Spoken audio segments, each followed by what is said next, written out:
Hey everyone, it's Ray, and I'm just doing a basic tech tutorial here with Europa Invicta tech for Warsaw Polish Army. And yeah, so this is just going to be a basic tutorial training thing, just letting you know how to use this tech, so it's not completely foreign to you when you have to start using it in trainings, battles, and other events like that. So the first thing we're going to be going over is pretty basic, and it's just how to fire your musket like that.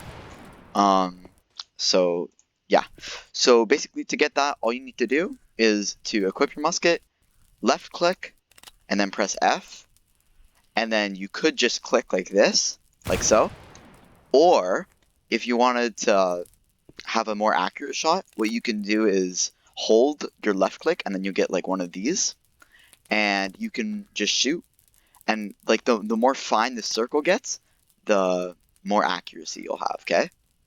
So just like that, and then you just release to fire. Okay, so yeah, so that's pretty cool. That's shooting. Now another thing that could really help you in combat as well is to know how to unequip your musket really fast, because with this tech, the pull-out animation, the draw animation, is very quick, and it's quicker than all the animations. So instead of doing that, I can just do this way faster.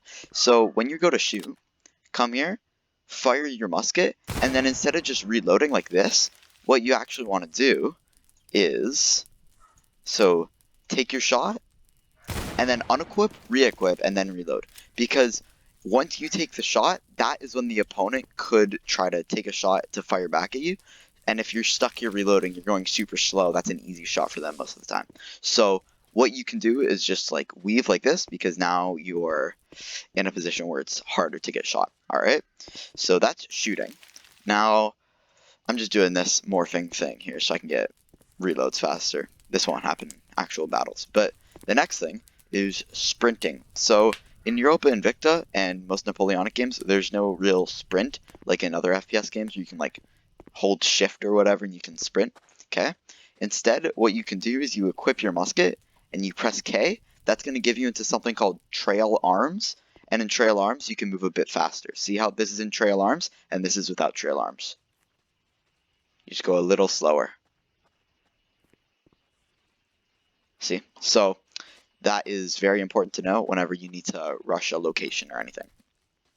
Now the last thing, and probably the most important thing, is the bayonet. So if you don't know what a bayonet is, it's sort of like a knife on top of your musket. So that right there, this little pointy thing that my mouse is on, that's a bayonet. Okay, so how to activate this bayonet, you may ask? Alright, so all you have to do, have your musket out, press B as in boy, I just said it right there, and then you get this animation. You put it on, and then to actually stab people with it, you just press X, and now you'll be able to stab. Now, something that's a really vital tip is if you want to have like you can do 50 damage with a stab if you hold. So that's 50, 5-0, if you hold your left mouse button like that. Okay, but then if you just spam click like this, you'll only do around 33, I believe, is the damage. So as far as the range goes for this, let me just reset here so I can clone myself. Okay, so let me just clone. Oops. So clone. Oh wait. Clear. 1 second. Sorry about this. Clone. Okay, so this right here is a clone of me, and to hit it with your bayonet, it's guarded by the way, so I won't be doing any damage. But if you stand right here, you're not going to be doing any damage with the bayonet. It's just going to simply go through. Okay. Instead, what you want to be doing, make sure you're in first person. Stand about this far away, so that your bayonet is like just touching them, and then you can stab them. Here, I gotta be in first person. In first person, it works a lot better. See? And this is pretty much the area where you're gonna be getting hits. Just like this. And this is a clone, so it doesn't do any damage, but yeah. Alright, so now that we know how to use the bayonet, we're gonna do some, like, practice for real life scenarios. So, I know how I said be in first person when you use the bayonet, but that's not entirely true. If you're ever in a multi-person battle, like if it's a 3-on-3, 2-on-2, 3-on-2, 5-on-5, or it's just a huge charge, you should always be in shift lock like this, so you can see, like, you can see more view. Okay, so you're not just focused on one person, because if I'm just focused here, someone can easily slip behind me like this, pull out the bayonet, bang, and that's an easy kill for them. Alright? So always be in shift lock like this whenever you're in a group fight. And then if it gets to a 1v1 scenario, then you can go into first person and kill them like this. Alright? So yeah, that's just a basic little tutorial on how to use this tech. Also, the hitboxes. For any shot that is head or torso, in most scenarios, that's going to do 100 damage and it's going to instantly kill them. And then if any shots are arms or legs, that's going to do 75 damage. Okay, and the last thing, the very last thing, is the morale system. So the morale system is this little arrow thing right here. And now, sadly, I don't have anyone else in the game with me right now to test it out.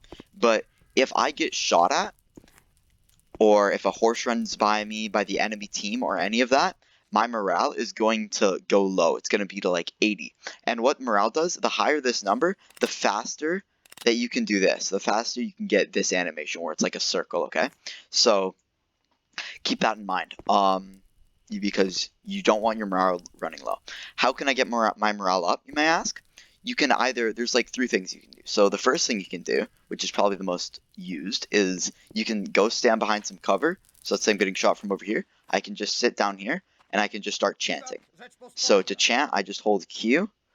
So I hold Q and then I just say anything, and that's going to raise my morale by about 3 to 6 each time I say it. Now, the second best is if you go up to someone and you're in a group with them and you start chanting all together. It does not have to be the same time, does not have to be the same chant, just so you're all chanting together, and that's going to raise your morale by a lot because you're getting your morale, you're getting your +3, and then all their +3s. So that's another one. And then the other one, the last one, is if you're just sitting with your friends, with your like teammates, and you're not really chanting, but you're just kind of standing there, you'll be getting good morale. So yeah, anyways, that's just been a basic tutorial for how to use Europa Invicta tech. Yeah, join the Polish army. See you guys in the next one.